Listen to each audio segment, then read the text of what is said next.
traffic are now searching for your business on mobile devices. All right, another thing that you should consider to mobilize your marketing is to consider doing SMS marketing, okay?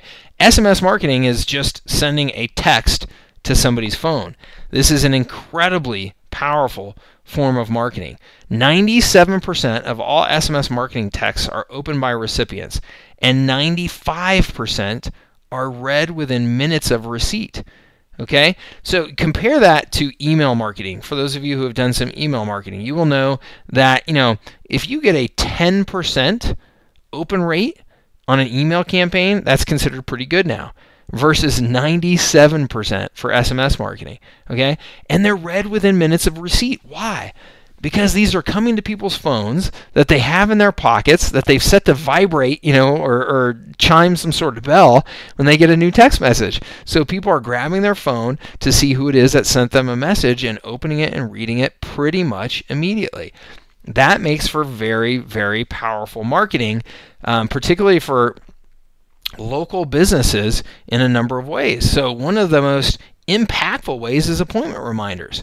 Appointment reminders can reduce no-shows by up to 50%. So if you have the type of business where you're relying on people who have set appointments with you to come in and show up for that appointment on time and pay you money, well, you know that when somebody does not show up for their appointment and they don't take the time to let you know ahead of time, you've just lost the opportunity to make some money. Right? So appointment reminders have been proven to reduce no-shows by up to 50% in a variety of businesses.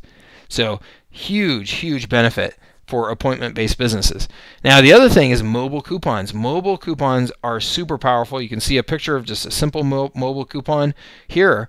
Mobile coupons are 10 times more likely to be redeemed than traditional coupons. Now, why is that? Because I don't have to cut something out of my newspaper or the flyer I received and remember to bring it with me. I'm getting it on my phone. It's right there on my phone. It's immediate in nature. I can head straight to that business and show them my phone and get my discount. So they're up to 10 times more likely to be redeemed than traditional coupons. Every local business should be taking advantage of sending coupons via SMS marketing. Now, the last thing that you may want to consider, and this is more of an advanced strategy, but I thought I'd share it with you, is geo-targeting. So, these phones now have all this information about our specific location in them, right? That's how we're able to use the maps functionality and things like that on our phones. Well, that gives marketers the ability to say, you know what? I only want to market to them when they're close enough to my business that there's a real good likelihood that they're going to come in, right? So it may be that you only want to market to people within 5 miles of your business because the people all the way across town are much less likely to actually drive across town to come to your business. So you can market to them as soon as they enter a certain vicinity around your business. Now, the other thing that you can do, which is really slick, is you can also do the same thing when they enter the vicinity of a competitor's business. Okay, so maybe you see them heading to your competitor and you say, hey, you know what? As soon as they're within a mile of that competitor, I want to ding them with a message for my business. So really, really powerful stuff. Like I said, a little more cutting edge, but really, really powerful stuff. Okay, so that's mobilizing your marketing. All right, let's talk about number 3 now, engaging in the social conversation that's happening out there. 85% of consumers expect businesses to interact with them via social channels. I think that this is something that's really, really just taken off in the last 12 to 18 months or so. It was primarily that we just expected to find our friends online and social media, but Facebook and others have done a great job of creating this environment for business pages as well within those social media sites, and people expect you to be there. Starbucks is a perfect example, right? Starbucks has a huge following on Facebook, and people go onto their Facebook site to get and give gift cards, to find out where store locations are, things like that, find jobs even. So they've done a really, really nice job and are a great role model for just about any type of small business, local business to emulate. Now, what's really important that I don't know that everybody gets, again, going back to this whole idea of consumers or publishers, people are talking about your business whether you realize it or not. Some of them are saying great things, some of them are saying terrible things. But they are talking. Look at this. This is a gentleman who, when he leaves a restaurant, puts his phone up on his dashboard of his car and does a quick restaurant review video and posts it. And now you may think, well, what does that have to do with me and my business? How is that going to impact me?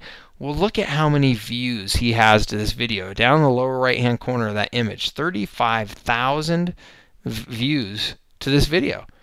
Okay? People are talking and people are listening. It's so easy to create a review about your business and share it with the world that if you are not engaging in that conversation and doing your best to participate in the conversation that's happening, then you are really, really missing out on an opportunity.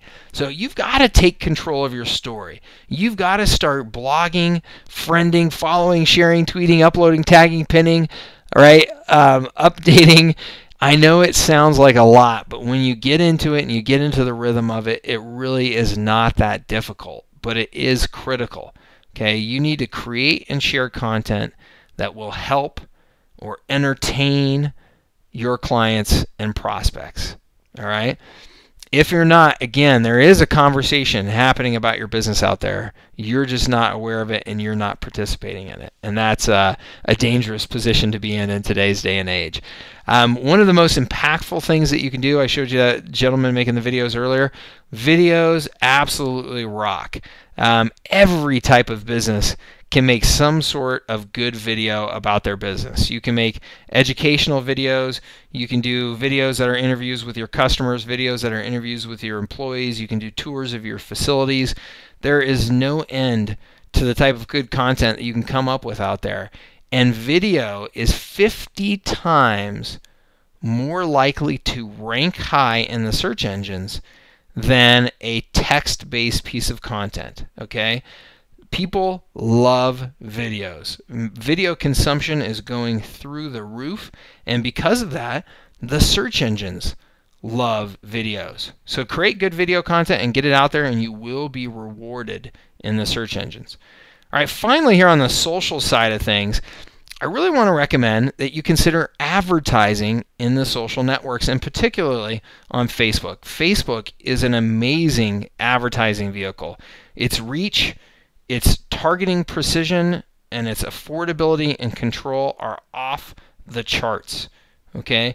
Everybody can create a beneficial, profitable campaign on Facebook. I don't care what industry you're in. I don't care what market of consumers you are going after.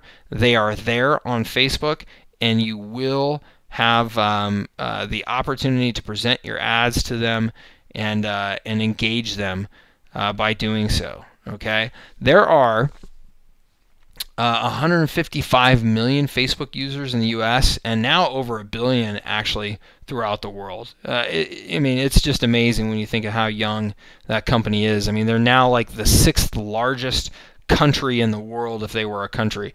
Somewhere in that neighborhood. It's really amazing. So no matter who your target audience is, you can reach them on Facebook.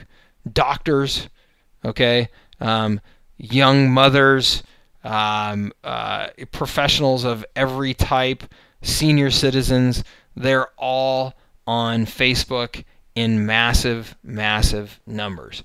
Now, why consider advertising on Facebook versus just getting in there and participating? Well, there's some real interesting benefits. I mean, of course, you should be in there participating, but you can leverage that participation. You can leverage the success that you're having with people inside of Facebook by doing advertisements. This is an example of what's called a sponsored story advertisement. And you can see this gal here, Jessica Gronsky, second time today at Starbucks. Now, what Starbucks has done has placed an ad called a sponsored story where the fact that Jessica has been at Starbucks today is now sent out to the world in the form of an advertisement. So her friends and other people will see, oh, Jessica's been at Starbucks twice today. Now, why is that? Well, there's a lot of social proof that is behind that, right? You're seeing that your friends, people you trust, are going to Starbucks or buying a particular product or visiting with somebody, whatever it is. There's a lot of social proof there, and that social proof converts to sales. Okay, so by placing this type of ad, you can convert the user activity around your brand into ads and display those ads to friends of the user, and you can magnify the engagement you're getting with that community of people. It's really, really powerful stuff. And that's just one example of how to advertise in Facebook advertisements. Facebook has 7 or 10 or so different ad vehicles inside of there that are all really, really powerful. All right, let's move on to number 4 now. Invest in your reputation. This actually may be the most critical thing that we have to cover today. I don't know that people really understand this concept, but reputation is now the foundation of effective marketing. Okay, 50 years ago, a company could truly control the message about their brand because they would put commercials on TV, they would run print ads, they would run jingles on the radio, and that was all you ever heard about that company. You didn't have social media, you didn't have search engines to go find information of your own, right? You didn't have consumers publishing information about that brand. It was all in the hands of the brand owner. Well, now that has totally flip-flopped, and it's in the hands of what consumers think about you and your products or services. And I love this cartoon. This couple dancing here, and it says, "I've read your amazing reviews online. What a reputation." But that's what it's all about. It's about seeing what the community out there says about your products and services and doing your best to enhance that reputation. Now, reputation has always been critical, of course. It's just now it's much, much more visible what other people think about you. So, what do the stats say? 74% of U.S. consumers choose to do business based on online feedback. Okay, 90% trust recommendations from people they know. 70% trust recommendations from unknown users. I was shocked when I first saw how close those numbers are. I mean, of course it makes sense that we're going to trust from people we know, but there's not a huge drop-off in trust from people we don't know, right? So we take these reviews that we see online very seriously, and it's easier than ever for consumers to find that feedback from peers when deciding who to buy from, and that has a direct impact on their buying behavior.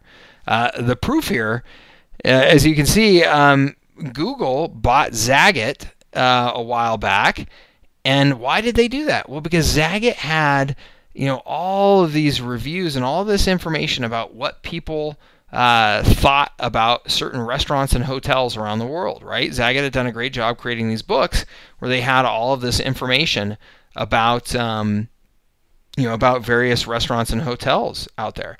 Well, they bought them because they knew that they could incorporate that data into their search engines and create a much better experience for the people who are searching for restaurants and hotels and bars in specific cities, right? That local search. So what have they done? They've taken that data and they've put it right at the center of search. Look at this. This is a search that was done for plumbers in Denver, Colorado. Plumbers in Denver, Colorado. Now, take a look at the reviews. The second one there, Applewood Plumbing and Heating, has 52 reviews, and its reputation score is a 3 out of 30, which, if you don't know, is terrible. Okay, the higher your score, the better. So they have a reputation of 3 out of 30. What do you think that's costing them in business? I can assure you that if I'm looking for a plumber in Denver and I pull up and I find these results, there is no way I'm going to decide to call up Applewood Plumbing and Heating over some of these other options. Okay, so your reputation is now front and center, displayed numerically for the world to see. Okay, if you're not taking that seriously and you're not doing what you can to impact that